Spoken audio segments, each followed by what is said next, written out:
Ավետարանը մեզ հրաշալի մի դրվագ է մատուցում, ըստ որի «Եվ եղավ, որ Հիսուս մի տեղ աղոթքի էր կանգնած և վերջացրեց, նրա աշակերտներից մեկն ասաց նրան. «Տեր, մեզ աղոթել սովորեցրու, ինչպես Հովհաննեսը սովորեցրեց իր աշակերտներին»։ Եվ Հիսուս ասաց նրանց. «Երբ աղոթքի կանգնեք, ասացեք. Հայր մեր, որ հերկինս ես, սուրբ եղիցի անուն քո, եկեղեցի արքայություն քո, եղիցին կամք քո, որպես հերկինս և հերկրի, ըսհաց մեր հանապազորը տուր մեզ այսօր, և թող մեզ սպարտիս մեր, որպես և մեմք թողում քմերոց սպարտապանած, և մի տանիրս մեզի փորձություն, այլ փրկյազ մեզ իչարեն, զի քո է արքայություն և զորություն և փառք հավիտյանս ամեն»։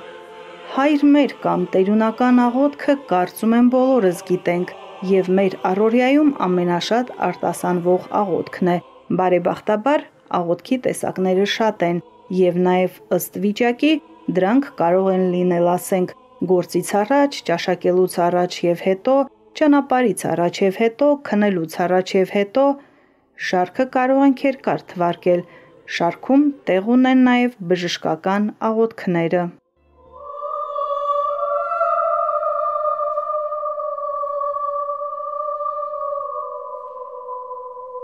Աղոթքը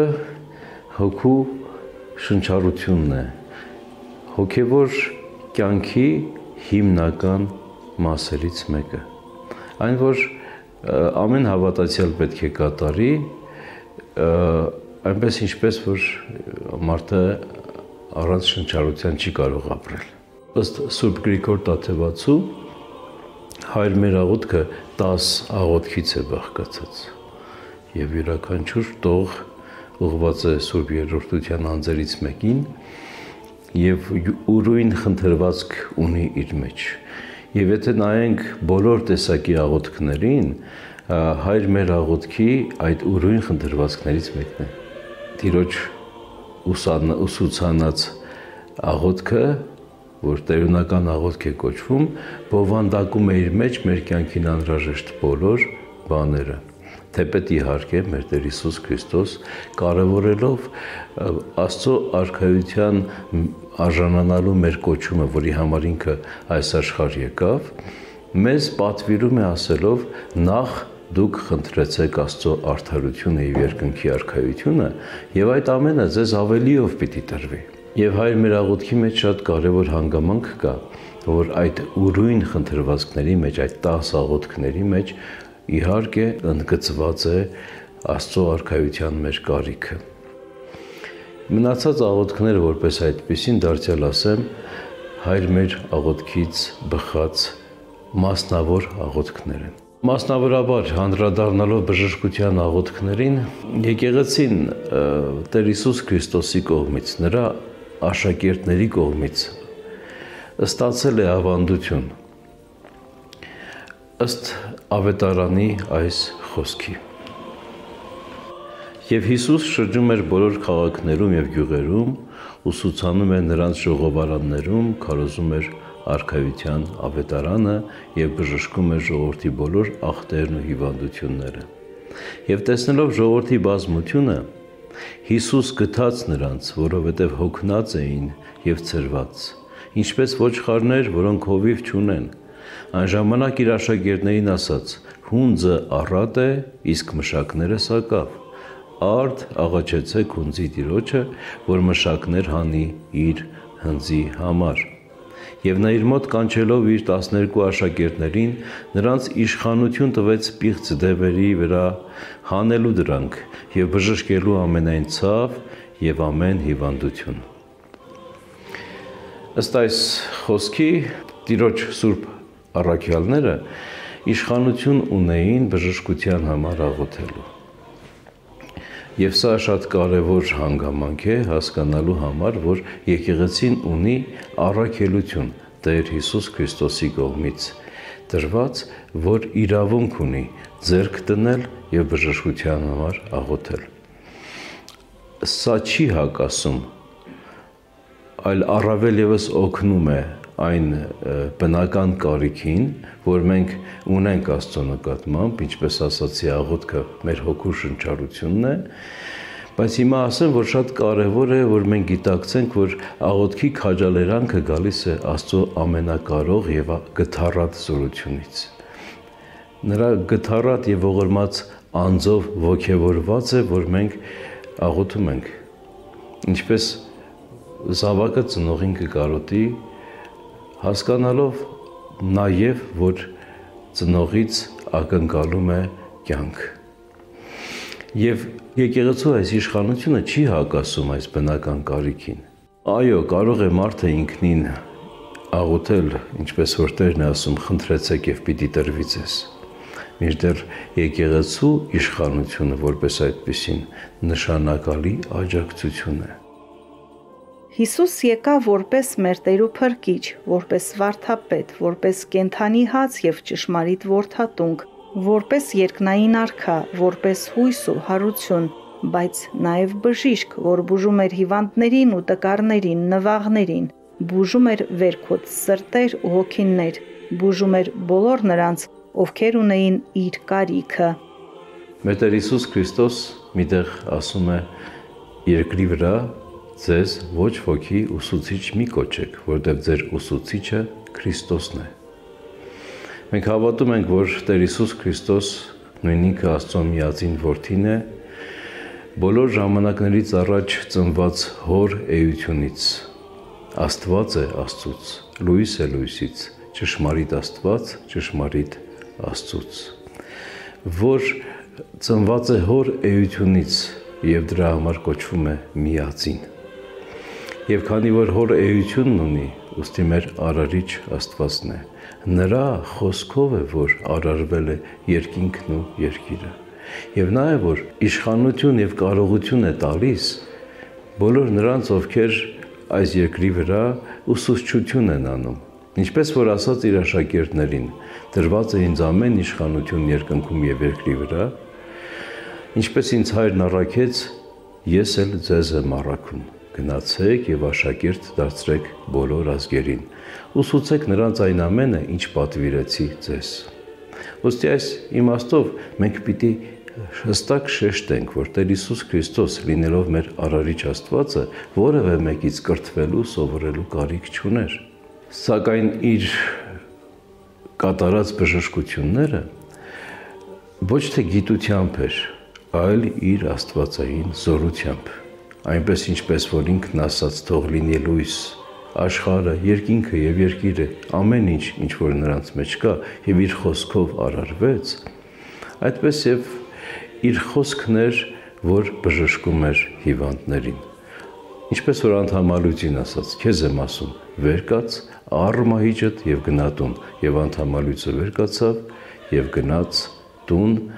մինչև իսկ որ բոլորը զարմացան։ Ավետարանական շատ հայտնի պատմությունը հիվանդ կնոջ մասին հետևյալն է, եւ ահա 12 տարուց ի վեր արյունահոսություն ունեցող մի կին հետևից մոտենալով Հիսուսին դիպավ նրա զգեստի խանցքին, քանի որ մտքում ասում էր. «Եթե միայն դիպչեմ նրա զգեստին, կփրկվեմ»։ Իսկ Հիսուս, երբ դարձավ ու նրան տեսավ, ասաց. «Քաջալերվիր դուստր, քո հավատը քեզ փրկեց»։ Եվ նույն ժամին կինը բժշկվեց։ Նման դեպքերը շատ են ավետարանում։ Կույրերի, հաշմանդամների, անդամալույցների, դիվահարների բժշկումը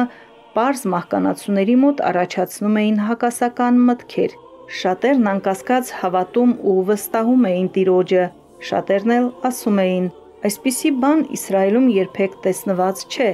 իսկ փարիսեցիներն ասում էին. դա դևերի իշխանի միջոցով է հանում դևերին։ Աշխուժ Տեր Հիսուս Քրիստոսի ողորմածությունը բոլոր մարդկանց վրա է, ինչպես որ քիչ առաջ կարդացինք, որ նա տեսավ ժողովրդին եւ գտած նրանց։ Եվ շատերը իհարկե Տեր Հիսուս Քրիստոսին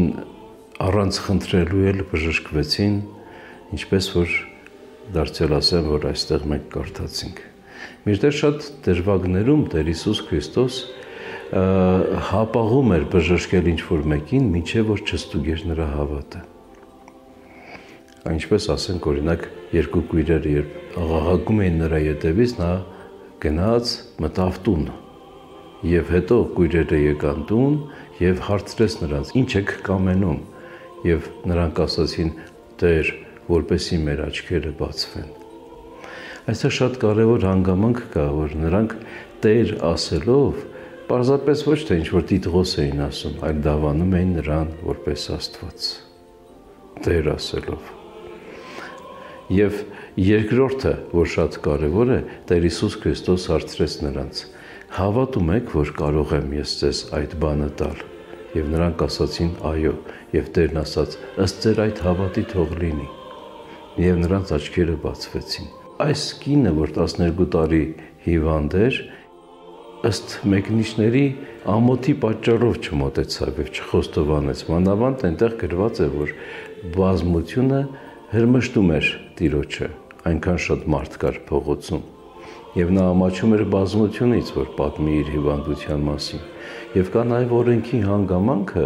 որ արյունահոսությամբ տառապելով նա անմաքուր պիտի համարվեր եւ չպիտի մտներ ժողովրդի մեջ։ Կարծես թե օրենքը խախտեց։ Եվ սա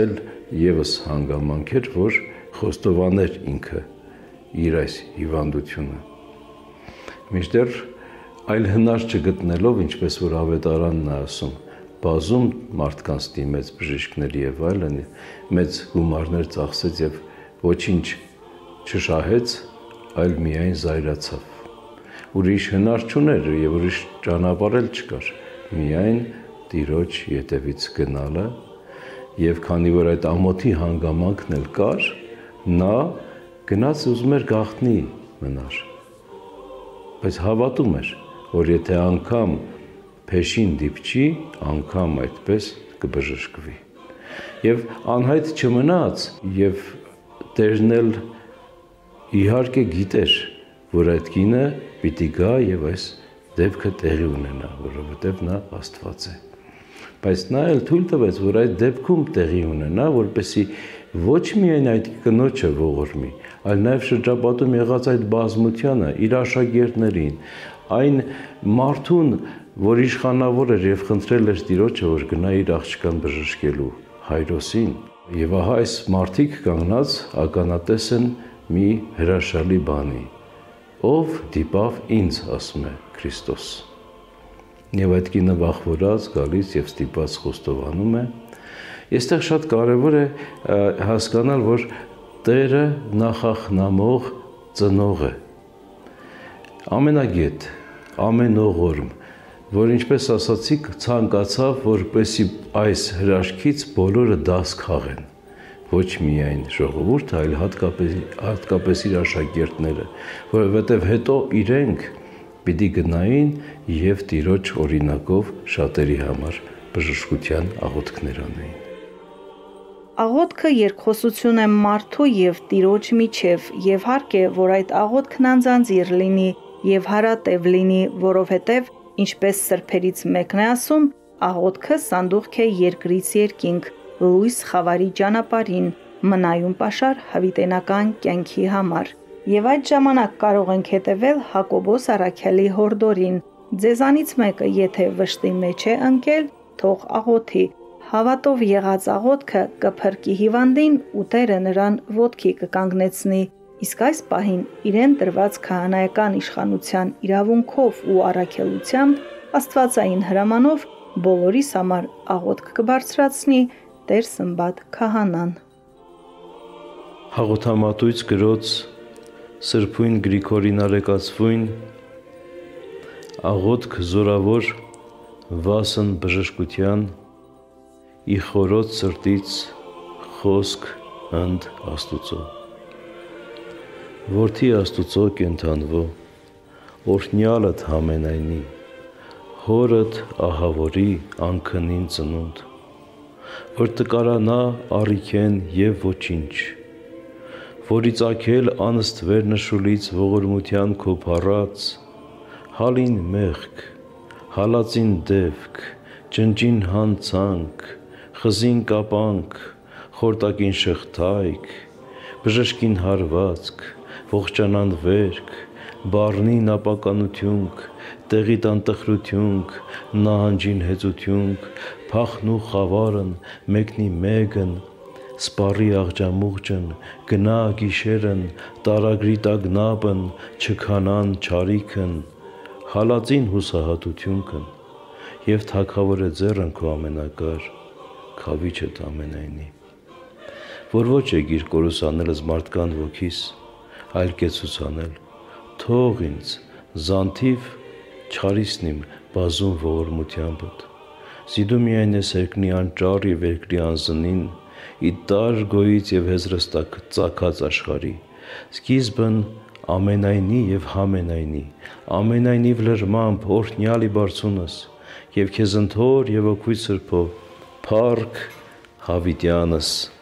ամեն։